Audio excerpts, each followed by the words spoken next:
The Dominion's survey log was 11 pages. I have read it so many times that I can recite it the way some people recite prayers, not because it comforts me, but because I have decided it should not be allowed to fade. Page 1 opens with a standard header. Expedition reference, Varath Dominion Ecological Survey, Outer Reach Sector 9. Lead Surveyor, Senior Archivist Veth Sauron. Date of completion, the 14th day of their third survey season, which corresponds in our calendar to a Tuesday in March. Page 3 contains the species inventory. It is thorough. It catalogues 18 distinct vertebrate analogues, 42 insect-class organisms, 11 fungal networks of note, and one large-brained bipedal species found in distributed surface settlements across approximately 60% of the landmass.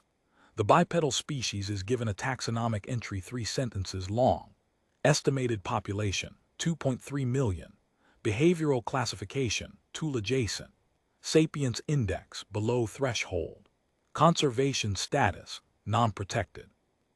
Page 7 contains the sterilization authorization, signed by Senior Archivist Veth Sauron, countersigned by the Dominion's Ecological Oversight Bureau, stamped, filed, and transmitted to the survey vessel the same afternoon.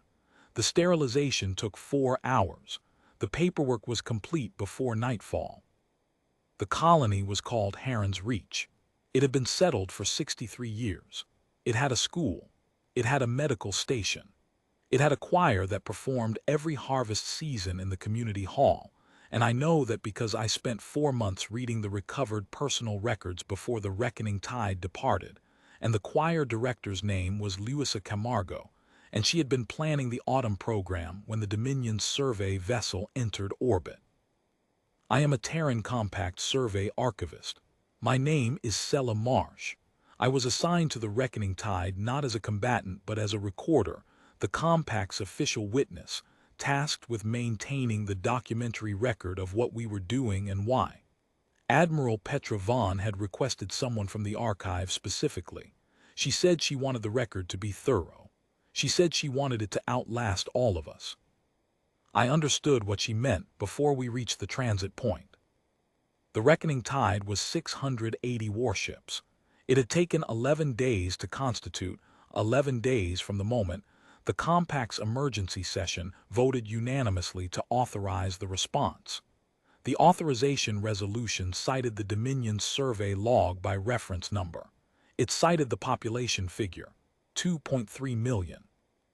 It cited the sapience threshold the Dominion had applied, and the Compact's own counter-assessment, completed in 6 hours by a joint xenobiology panel, which concluded that Harren's Reach had met every recognized criterion for sapient status under 7 separate interstellar frameworks, including 2 that the Dominion itself had ratified.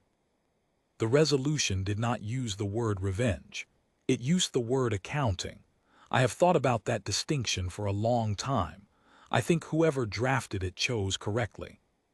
We dropped out of transit at 6:11 hours, local fleet time. I was on the bridge of the Reckoning Tide's command vessel, the Ardenholt Vance, standing at the archive console behind Admiral Vaughn's station. The Dominion's near-space was amber bright, a dense, warm spectrum primary, the kind of star their surveyors had probably found beautiful when they first charted this system. The Dominion's home orbital was visible as a thin gold crescent at 2 o'clock. Their defense platforms were powering up. We had expected that. What we had not expected, though perhaps we should have, was the first transmission. It arrived 40 seconds after we dropped out of transit, a Dominion traffic control frequency.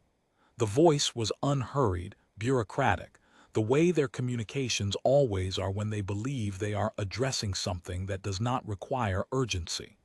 The translation came through my earpiece in real time. Unregistered fleet, this is Varath Dominion Approach Authority. Please transmit species classification and entry purpose. Standard ecological assessment will be required for all vessels intending to operate within Dominion nearspace. Species classification. I wrote it down. I write everything down. Admiral Vaughn did not respond. She nodded once to her operations officer, who logged the transmission and filed it. The reckoning tide held formation and continued on approach vector. The second transmission came at 6:38. The Dominion had clearly escalated to a diplomatic tier. The voice was different, senior, careful, with the measured cadence of someone who was reading from a protocol sheet. They cited Article 7 of the Outer Reach Approach Conventions. They requested that we halt and declare intent. They offered to open a formal review channel through the Velanthe Neutral Bureau. They said the word misunderstanding twice. Admiral Vaughn filed it. We continued. The third transmission came at 6:59. The defense platforms had achieved full power, and 4 Dominion patrol cruisers had moved to an intercept position 30,000 kilometers ahead of us. The transmission cited their right to use protective force against unclassified biological incursions. I remember that phrase because I wrote it in my log and then stopped writing for a moment and looked at it. Unclassified biological incursions. I thought about the choir director. I thought about the harvest program she had been planning, the autumn music she had chosen, the names of the singers she had recruited that season. I had read their names in the recovered records. I had written them all down. Admiral Vaughn filed the third transmission. She turned from her station and looked at me. She said, "Dr. Marsh, when you're ready." I had been ready since we left the transit point. I had been ready since the night I finished reading the recovered personal files and sat in my cabin in the dark for a long time with the lights off. I had gone through the files in order: census first, then medical, then the school registry, then the personal correspondence the recovery teams had pulled from what remained of the settlement's local archive servers. It had taken me 4 months to read all of it. I had not skipped anything. I had written down every name I could confirm and every gap I could not fill, and at the end of it I had a number, and the number was not 2.3 million. It was specific. It had a face on almost every entry, or a profession, or a family relationship, or a note about a harvest program. The Dominion survey log had 3 sentences. I wanted them to understand the difference. I opened the archive channel, a broadband frequency, the kind that carries across multiple relay tiers, the kind the Dominion uses for their own survey broadcasts. I activated my recorder.